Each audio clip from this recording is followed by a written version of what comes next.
కారం రంగు రుచితో ఉంటుంది. ఆచి మిరపపొడి అదరగొట్టే కారం రంగు రుచి. అంతన్నారు ఇంతన్నారు ఆ తర్వాత తుస్సుమనిపించారు. అవును మరి అసెంబ్లీ ఎన్నికల ముందు నుంచే ఆ నియోజకవర్గం హాట్ టాపిక్ గా మారితే ఎన్నికల ఫలితాల తర్వాతేమో ఆయన పేరు మారుమోగిపోయింది. అలాంటి నియోజకవర్గంలో అటువంటి నాయకుడు ఇప్పుడెందుకు డీలా పడిపోయారు?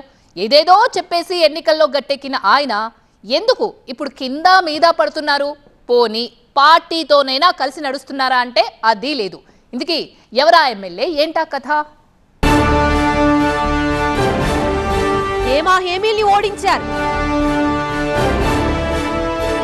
ఇప్పుడెందుకు సైలెంట్ అయ్యారు? కామారెడ్డి ఎమ్మెల్యేకి ఏమైంది? అటు పార్టీని పట్టించుకోరు, ఇటు క్యాడర్ ను చూడరు. 2023 అసెంబ్లీ ఎన్నికలు తెలంగాణ అంతా ఓ లెక్క, కామారెడ్డిలో మరో లెక్క. ఎందుకంటే అక్కడ పోటీ చేసింది మామూలు వ్యక్తులు కాదు. బీఆర్ఎస్ అధినేత కేసీఆర్, నాటి పీసీసీ ప్రెసిడెంట్, నేటి సీఎం రేవంత్ రెడ్డి. అక్కడి నుంచి అమీతుమీ తలపడ్డారు. వారిద్దరి మధ్య లోకల్ ఫ్యాక్టర్ ని నమ్ముకుని బీజేపీ అభ్యర్థిగా బరిలో నిలిచారు కాటిపల్లి వెంకటరమణారెడ్డి. కేసీఆర్ గెలుస్తారా, రేవంత్ రెడ్డి గెలుస్తారా అంటూ జోరుగా ప్రచారం జరుగుతున్న వేళ అనూహ్యంగా తెరమీదికి వచ్చారు వెంకటరమణారెడ్డి. ఆ ఎన్నికల్లో రేవంత్ రెడ్డి 3వ స్థానానికి పరిమితం కాగా సమీప ప్రత్యర్థి కేసీఆర్ పై 6,000 ఓట్లకు పైగా మెజారిటీతో విజయం సాధించి రాష్ట్ర రాజకీయాల దృష్టిని ఆకర్షించారు వెంకటరమణారెడ్డి. హేమీల్ని ఓడించడంతో జైంట్ కిల్లర్ గా పేరు తెచ్చుకున్న వెంకటరమణారెడ్డి గెలుపు తర్వాత కూడా అదే జోష్ కొనసాగించారు.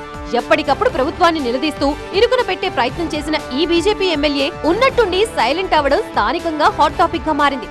పార్టీతోనూ అంటిముట్టనట్లుగా ఉంటున్న కాటిపల్లి సొంత ఎజెండాపై దృష్టి సారించినట్లు తెలుస్తోంది. ఏదో గాల్లో గెలిచేసి ఉద్దండుల్ని ఓడించారనుకుంటే అది వేరేలా ఉండేది. కానీ ఆయన ఎన్నికల ముందు చేసిన వాగ్దానాలు, ఇచ్చిన హామీలే ఇప్పుడు ఆయన్ని చర్చల్లోకి లాగుతున్నాయి. స్థానికత ఓవైపు, ఆయన ఇచ్చిన హామీలు మరోవైపు నియోజకవర్గ ప్రజలు పట్టం కట్టేలా చేశాయి. కానీ ఆయన మాత్రం అవేమీ పట్టించుకోవడం లేదన్న చర్చ సొంత క్యాడర్లోనే జరుగుతోంది. తన దూకుడుతో పార్టీ బలోపేతానికి సైతం బాటలు వేసిన వెంకటరమణారెడ్డి ఇప్పుడు ఆ పార్టీకి సైతం దూరంగా ఉంటూ క్యాడర్ ని కన్ఫ్యూజ్ చేస్తున్నారు. ఏమైందో తెలియదు, ఉన్నట్టుండి సైలెంట్ అయిపోయారు.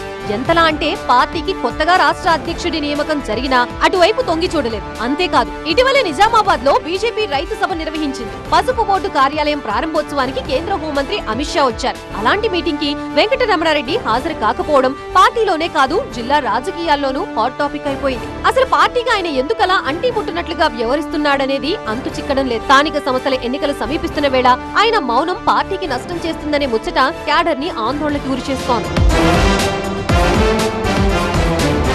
పార్టీకి దూరంగా ఉంటున్న వెంకటరమణారెడ్డి లోకల్ గా సొంత ఎజెండా అమలు చేస్తున్నట్లు ప్రచారం జరుగుతోంది. ఎన్నికల సమయంలో నియోజకవర్గ ప్రజలకి భారీ స్థాయిలో హామీలిచ్చారు కాటిపల్లి. రాష్ట్రంలో ఏ ప్రభుత్వం ఉన్నా నిధులు ఇచ్చినా ఇవ్వకున్నా తన సొంత ఫండ్స్ తో అభివృద్ధి చేస్తానని ఎన్నికల ప్రచారంలో పదే పదే చెప్పారు. దాదాపు 150 కోట్ల రూపాయల వ్యయంతో అభివృద్ధి ప్రణాళికను కూడా ప్రకటించారు. అయితే ఎన్నికల తర్వాత ఆ విషయం మర్చిపోయారంటూ ఆయనపై ప్రత్యర్థులు తీవ్ర స్థాయిలో విరుచుకుపడ్డారు. ఎక్కడా ఎమ్మెల్యే అంటూ విమర్శలు గుప్పించారు. దీంతో అలర్ట్ అయిన వెంకటరమణారెడ్డి డ్యామేజ్ కంట్రోలింగ్ కి ప్రయత్నిస్తున్నట్లు తెలుస్తోంది.